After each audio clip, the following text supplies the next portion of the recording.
Hello, I'm Super Duper Gamer, and today I'm playing Labyrinth, The War on Terror, 2001 till... Alright, so in this game, one player takes on the US and one player plays as the jihadists. They're battling over the Middle East and the surrounding area, all the Muslim countries in there. The US player trying to increase the governance to good, and the jihadist players trying to throw the countries into Islamist rule. This is a card-driven game where a lot of back and forth strategy takes place. So without too much intro, let's jump right into it. Let's take a quick look at this board before we jump into playing. Obviously there's a lot going on. So all these little squares, each one represents a country. All the blue and yellow squares are the non-Muslim countries, and all the green squares are Muslim countries. Basically during this game, the US and the jihadists are fighting for control over the Muslim countries. Every Muslim country has a governance, either Islamist rule, poor, fair, or good. And they also have an alignment, either adversary, neutral, or ally. And that's regarding how they interact with the United States. Now down here we've got a victory track, so you can see the number of fair and good countries currently is at 3, and the number of poor Islamist rule countries currently is at 4. If either of those get to 15, the US wins if it's fair good countries, or poor Islamist countries, it would make the jihadists win. Now also there's resources, so the Islamist rule country Afghanistan here produces 1 resource. That's why Islamist resources is at 1. Once you start making countries good, the good resources will go up, and if good resources gets to 12, the US wins. But if Islamist resources gets to 6, the jihadists have won. Now, there's another instant win condition. If the US wipes off all the jihadist cells from the map, then the US has won, and then the jihadists have an instant win condition if they get WMD to go off in the United States. If none of those conditions are met before the deck runs out, then the resources are totaled. If there are at least more than twice as many good resources as there are Islamist resources, then the US has won, otherwise the jihadists win. Over here we've got prestige. The US's prestige can go up and down. When it goes up, it's got +1 or +2 bonuses to its War of Ideas rolls. If it goes down, it's got 0 or a -1. So basically, however the US is viewed in the world is going to make it easier or harder for them to sort of change the governance and the posture of these different countries around the world. And in the world, all these non-Muslim countries, they can take on a posture of either hard or soft, how they're fighting terrorism, and then the global posture could shift between hard and soft. And if the US is in disagreement, if the US is a hard posture and the global posture is soft, that's going to be a heavy penalty on the US's War of Ideas during this game. Up here we've got a breakdown of the play sequence. So the jihadists start and they'll play card 1, card 2, then the US will play card 1, card 2, and then if there's any terror plots that the US did not block, they'll be resolved, and then we go back to jihadist card 1. So every time a player plays, they play 2 cards, and once both players have exhausted all their cards, then the turn ends, and there's an end of turn sequence here, and then we move on to the next turn. Now the deck thing is marked at 1, and once the deck ends, the game's over. But you can start and you can play 2 or 3 decks if you want a longer game. Here we have the US troops, how many are available to deploy, and they can always deploy as many as they want, but as they go from low intensity to war to overstretched, they'll draw fewer cards each round.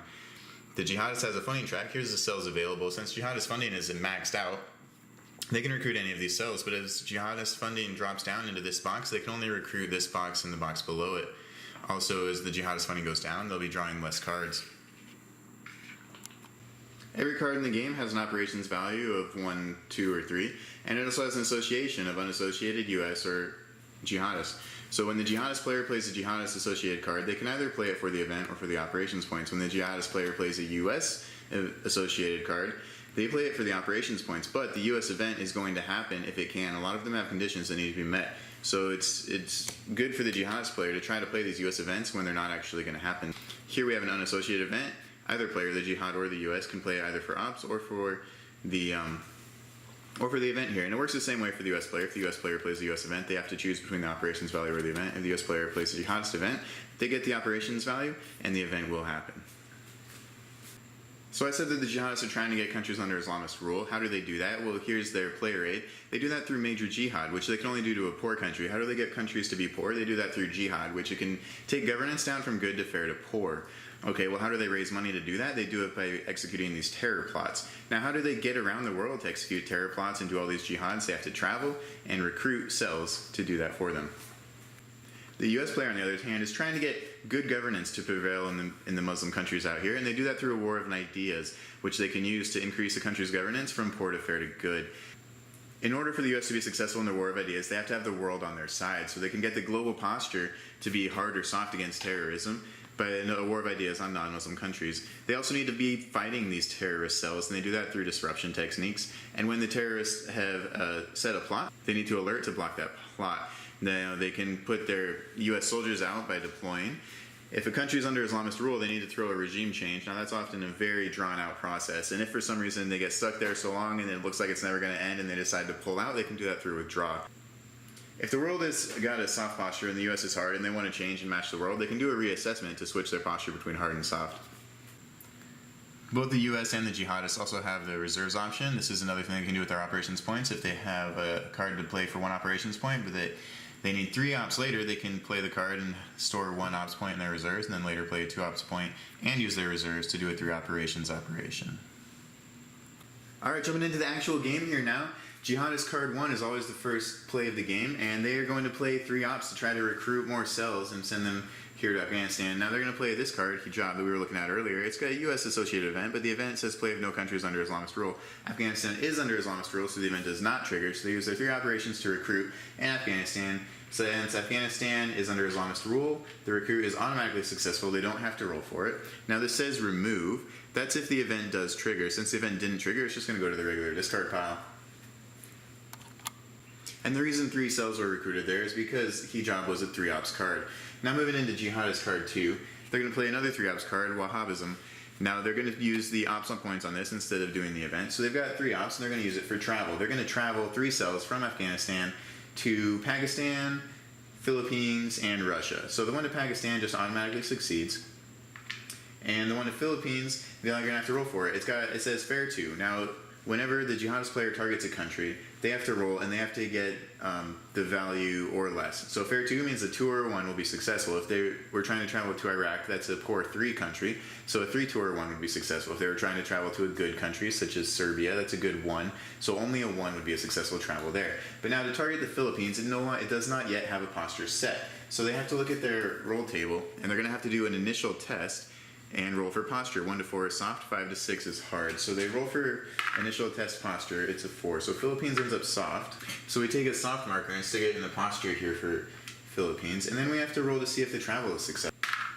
They needed a 2 or a 1, and they've rolled a 1, so that is a successful travel. So a cell moves from Afghanistan to the Philippines, and since we now have a new soft country, we need to go over here to our GWA-US relations and move the world down to 0. So the world is no longer hard, they're just neutral, 0. Lastly, we need to do this cell to Russia. Russia also needs an initial test because it does not have a posture set.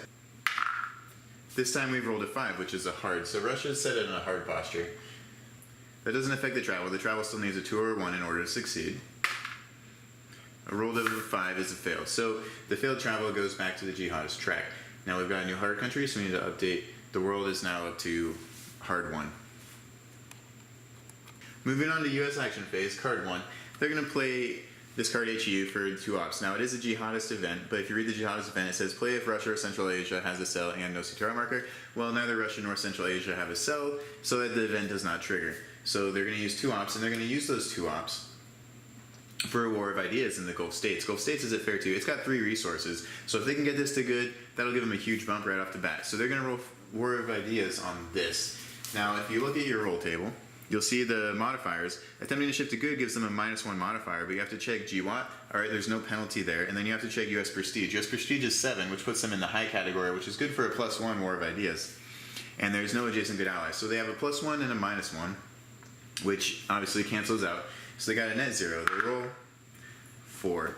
Now 4 on the table, 4 is aid. 5 or 6 would have been success. Aid, only since there is no aid marker there yet, they get to put an aid marker here on Gulf States. And that gives them a +1 to the next War of Ideas they roll in the Gulf States.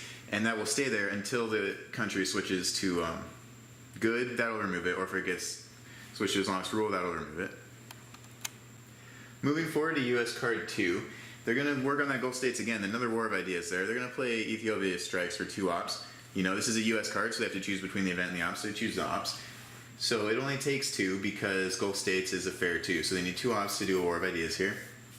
So they're going to do that, and they still have -1 for trying to shift to good, and +1 from the high prestige, which gives them a 0. But now they have +1 from aid, so they actually got a net die roll modifier of +1. 6 + 1 is 7. They only need a 5 or better to succeed, so they made it. So Gulf states switches to good. All right, that removes the aid, but it increases good resources from 0 to 3. The number of fair and good countries hasn't changed. All right, the card marker moves forward to resolve plots. There's no plots on the board, so it bounces back to Jihadist Action Phase card 1. Jihadists pull out the Abu Saif card. It's a top card, but they're actually going to play it for the event. Place a cell in the Philippines. Okay, so that comes straight from the funding track to the Philippines. While Abu Saif is in effect, U.S. may deploy there. Usually the U.S. can't deploy to a non-Muslim country. And -1 prestige for each plot placed, unless troops outnumber cells, and it's blocked by Morotox. So you go up here and you look for the, here's Morotox. So on the other side of that, Abu Saif, that goes here to remind everyone that Abu Saif is in effect, which means U.S. troops can deploy here, and for every plot placed here, U.S. prestige goes -1. Alright, so it says mark and remove. So this card is not discarded, it's actually removed from the game, because there are times during the game where you can pull a card out of the discard pile, so it's important to keep that separated. Alright, moving on to Jihadist card 2. They now decided to take this card Sharia and play it for the 2 ops. Now it says here, remove a besieged regime marker. There is a besieged regime marker here in Somalia, and those are very important for the jihadists. It makes it easier to do a major jihad and switch a country to Islamist rule.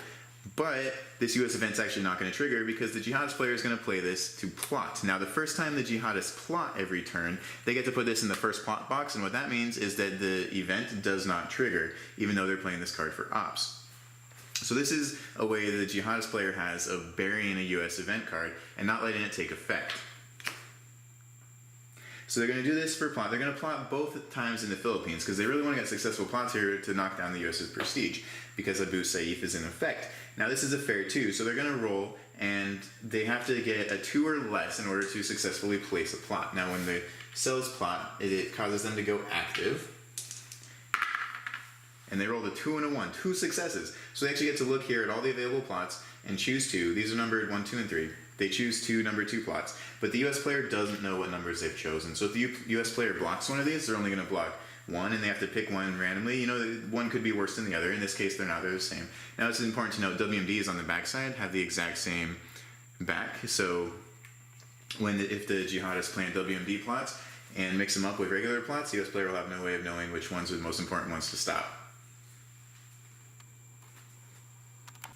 Okay, it is important here that since the jihadist player used an Ops 2 card, they couldn't use a Plot 3. That's why they chose Plot 2. Okay, and so since 2 plots were placed in the Philippines, Abu Saif is in effect. US prestige goes down from 7 to 5. Alright, moving on to US Action Phase card 1. The US is going to put an end to that because they actually have Morotox in their hand, the card that blocks Abu Saif. So they're going to play this for the event, Test Philippines, which test doesn't happen. Test is what happens when a country does not yet have a posture set or does not yet have a governance set, but it already does, so we ignore that. -1 funding, block Abu Saif. So Jihad's funding goes down from 9 to 8, and then Abu Saif flips to Morotox. It is no longer in effect. This says mark and remove, so this card is removed from the game. Moving on to US card 2. The US can't possibly stop both these plots, and when these plots go off, what's going to happen? You look on your player aid here, and it tells you that in a non-Muslim country other than the US, what's going to happen is that the plot number gets added to funding, but funding's already at 8, so at least one of these, the funding's going to end up at 9. That's obvious. The US can't stop that from happening, and the only thing that happens is you roll posture, and the Philippines is soft, so the US would rather the Philippines be hard, so they're going to let that happen. Alright, so the US looking at their cards. Alright, so US player decides to shift their focus to Afghanistan.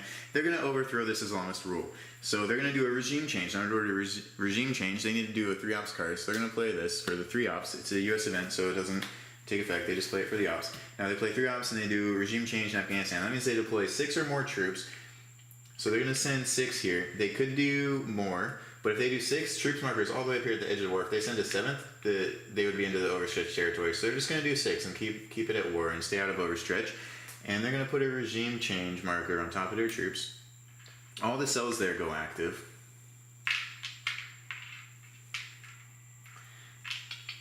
The country switches to ally, and then they have to actually roll for governance. So 1 to 4 is poor, 5 and 6 is fair, it's a 5. So this country is actually going to be a fair ally now instead of an Islamist rule adversary. Now at the end of a regime change, the US also has to roll for prestige. Now in order to do this, 1 to 4 makes it drop, 5 to 6 makes it go up. It's a 5, so it's going to go up, and then they have to roll 2 dice, and the lower of which is how much it goes up by. 1. So prestige is going to go up by 1. Now that was a lucky roll, actually, because 1 to 4 makes it drop, 5 to 6 makes it go up. So in general, rolling prestige over and over is going to be a bad result for the U.S. because 1 to 4, there's more chances for it to drop than there are for it to go up. And that's a regime change. Play advances to resolve plots, so one at a time you reveal one of these. Plot 2, alright, so funding goes up by 2, it's 8, it only can only go to 9. Everywhere on the board, wherever a track maxes out, that's as far as it goes, you can't go past it. And then also you roll posture, so 6 actually switches the Philippines to hard. Okay, and then this returns to available plots, and then the next one, 2, so increase funding by 2, nothing happens, roll posture. 6, alright, hard. This goes back to available plots, and both these cells are still active. Alright, now since we lost a hard, since we lost a soft country and gained a hard country, that actually took the world relations from 1 to 2 to 3. Okay, moving on to Jihadist action phase, card 1. Jihadists are going to do, they're going to do some jihads. So they pull out this Axis Viva card for the 3 ops. They're going to ignore the event, play it for 3 ops, and they're going to do minor jihad. Now, they can't split up between different operations. They can't do 2 for minor jihad and 1 for travel, but they can do 2 for minor jihad in Afghanistan and 1 for minor jihad in Pakistan. So doing jihad causes the cell to go active. Now they're going to roll for Pakistan first. There's 2 of them. They're doing it twice. They're going to roll 2. They have to get a 2 or less to be successful here. Oh, that's a 6 and a 1. So they got 1 success. The failure actually gets removed. That cell goes back to the funding track. But the 1 is a success. So that drops the governance from fair to poor. It's still an ally, but it's a poor ally. And then they roll for jihad in Pakistan. A 2. Okay, so successful jihad in Pakistan. Now it goes from fair neutral to poor neutral. Now that those are poor, they're 1 step closer to doing a major jihad and trying to get those countries under Islamist rule. Now moving on to jihadist card 2, they're going to play opium, but they're not playing it for the ops. They're actually playing it for the event this time because it says play if Afghanistan has a cell. Afghanistan does have a cell. Place 3 more cells there. Then, if Islamist rule, place all available cells there. Okay, well it's not, but they still get to place 3 sleeper cells in Afghanistan. So there's now 6 cells and 6 U.S. soldiers. Alright, so it's always important to recheck the number of countries. Obviously I have 2 good fair countries and only 5 poor Islamist countries. So make sure every now and then you just sort of recheck that because I always get them off. Alright, moving on forward to US card 1, he's going to play Saddam for the 3 ops. Now it is a jihadist event, and the jihadist event says play if Iraq is a poor adversary, which it actually is. However, it says set funding to 9, which is already 9, so nothing happens. But it's important to note that the event does trigger, and the US player actually gets to decide if they want the event to trigger before or after they do their operation. In this case, it doesn't matter if we'll say it triggers now, funding set to 9, done. Okay, now US operation. They're going to use their 3 ops points to do a disrupt in Afghanistan. So to do a disrupt, it's automatic, you don't have to roll for it, but they have to play 3 ops to target Afghanistan because it's a poor 3 country. Now they get to flip a sleeper to active or remove an active cell to the funding track. Obviously it'd be more advantageous right now to go ahead and remove those active cells since they're already there. But since they have 2 troops in this country, they actually get to do it to 2 cells. And also, because they have 2 troops in this country, they actually get +1 for doing this disrupt operation, which takes US prestige back into the high range and gives them that +1 war of ideas bonus again.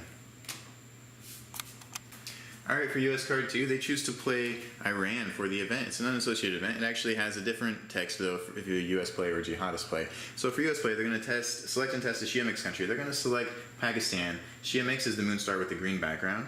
And they don't have to test it because it already has a governance set. It's poor 3, and it says remove 1 cell there, or from Iran. So they're going to go ahead and remove this cell back to the funding track. Now, when you remove the last cell based on either a disrupt operation or event, a cadre goes here, and what that means is that the jihadists can still recruit cells into Pakistan until that cadre is removed, and then this gets discarded.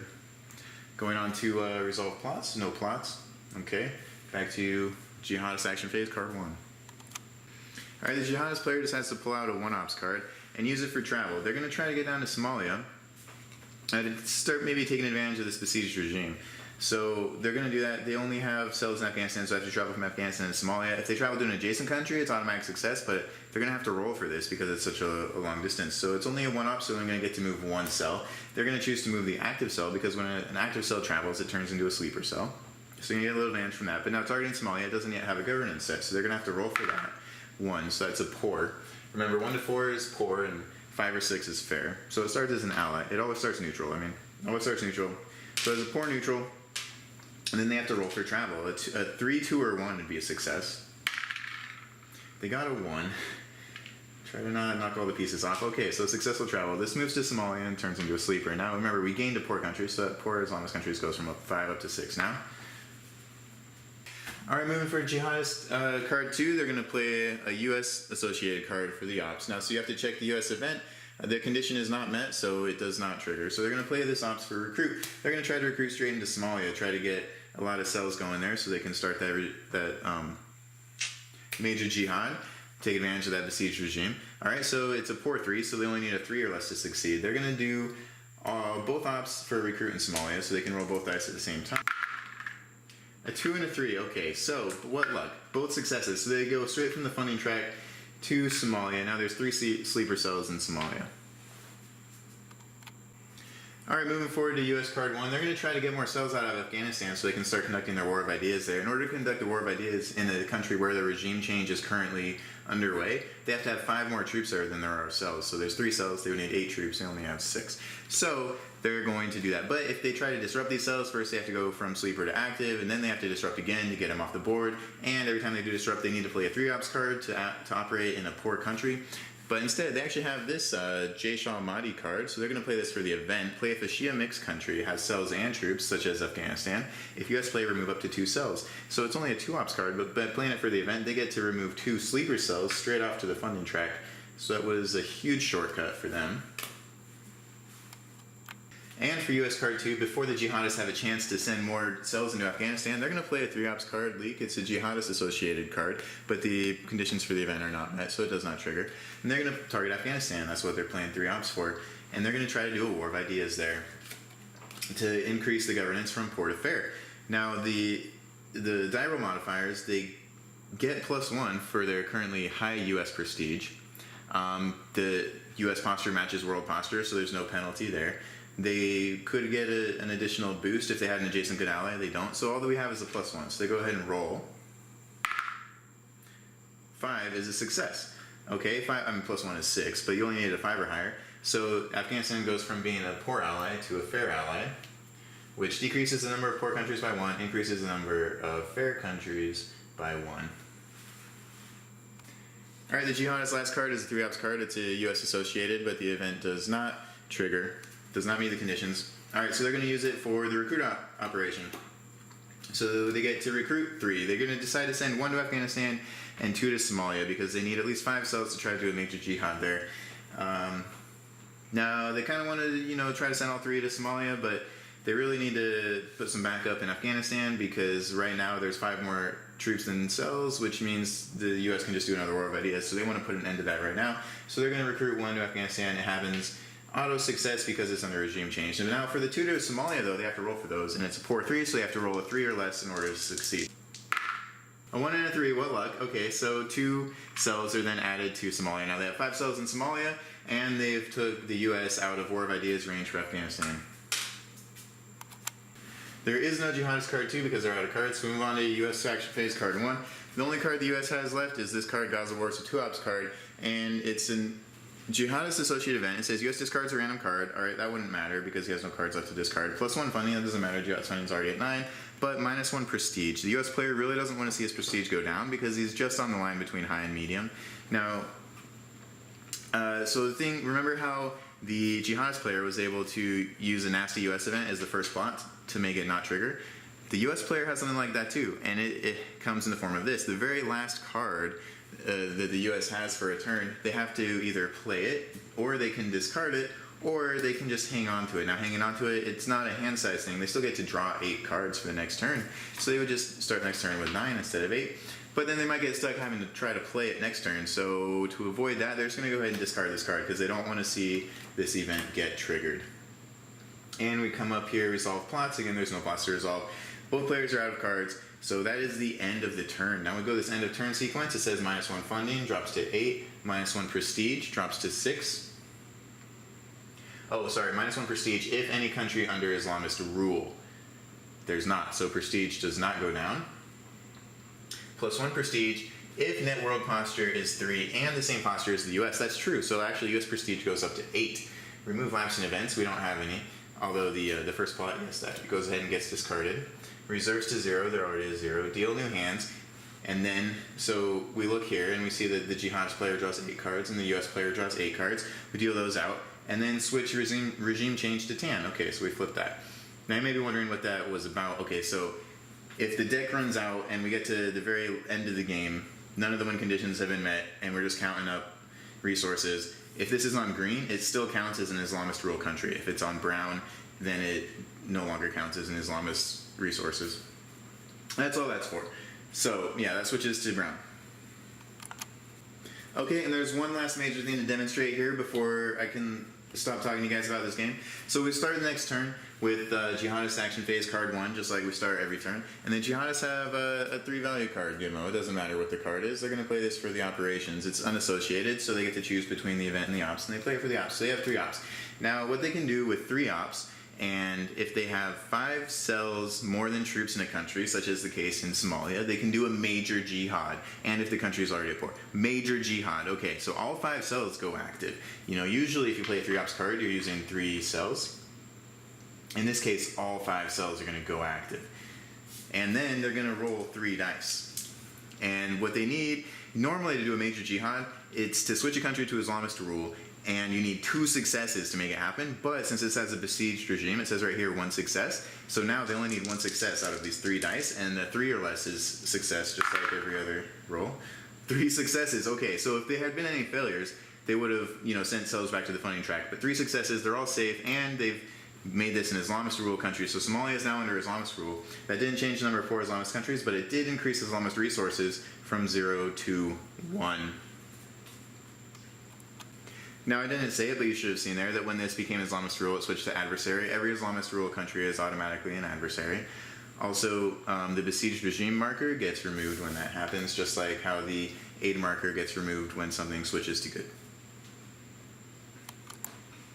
Okay, well this is definitely going to be one of my longer SDG plays videos. I tried to keep it as quick as possible, but there's just a lot to show you in this game. So it took me a while to get through that. I basically just played through the scenario in the book, the sample scenario in the playbook. They've got a 2-player game. I walked you through that. It kind of demonstrates each different operation and how they happen, including regime change and major jihad. So you got to see basically everything you can do in the game, and you just keep doing that until you run all the way through the deck, or someone hits a win condition before that. Yep, card-driven, 2-player. If you try, it also comes with a 1-player, which is pretty good. It just automates the play of the jihadist player, and the 1 player playing the game gets to play as the US force. It's not quite the same because the jihadist player's actions are, you know, sort of automated, and they try to make it so that he's taking the best course of action that they can with the simplest automated system that they can design for it. But he doesn't really react to what you're doing the way a real opponent would. So that kind of draws you know, it takes something away from the game. It's really a 2-player game. Get that back and forth strategy going. It's a long game though. It should be about 3 hours to play through a game of this. Alright, well I hope my video helped you get a better idea of what this game looks like and how it plays and how it feels to actually be playing it. And I'll see you next time.